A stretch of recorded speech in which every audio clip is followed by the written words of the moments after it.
ঘটার সাথে সাথেই আমাদের সিটি আমির আমাদের নির্দেশনা দিয়েছেন যে সকল পর্যায়ের জনশক্তি এবং দায়িত্বশীলরা যাতে এই কাজে সহযোগিতা করে স্বেচ্ছাসেবক দায়িত্ব পালন করে এবং কি মুহতারাম আমিরে জামাত আমাদের বাংলাদেশ আধুনিক মেডিকেল কলেজে আসছিলেন।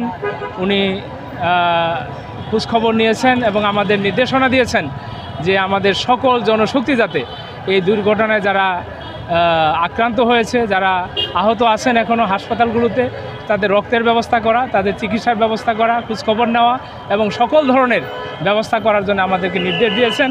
আমরা হাজার হাজার কর্মী আমরা সেই স্বেচ্ছাসেবকের আমিরে জামাতের নির্দেশ অনুযায়ী আমরা স্বেচ্ছাসেবকের কাজ করতেছি। আল্লাহ আমাদের তৌফিক দান করুক এবং আপনারাও দোয়া করেন। আজকে প্রায় শতখানিক নিহত আমরা এ পর্যন্ত খবর পেয়েছি। হাজার হাজার আহত ছাত্ররা এখন বিভিন্ন হাসপাতালে আছে। হাসপাতালগুলোতে আমাদের দায়িত্ব বন্টন করে দেওয়া আছে, তারা রক্ত ব্লাড কালেকশন এবং রোগীদের সেবা দিয়ে যাচ্ছে। আমরা এখন বর্তমানে আধুনিক মেডিকেল কলেজে আছি। এখানে আমাদের এলাকার উত্তরা মডেল থানা আমির ইব্রাহিম খলিল, অ্যাডভোকেট ইব্রাহিম খলিল সাহেব আছেন এবং ওনার নেতৃত্বে এই থানার জনশক্তি তারা আমাদের আমির জামাত নির্দেশ অনুযায়ী কাজ করে যাচ্ছেন। তা আপনারা সবাই দোয়া করবেন আমরা যাতে তাদের সেবা দিতে পারি।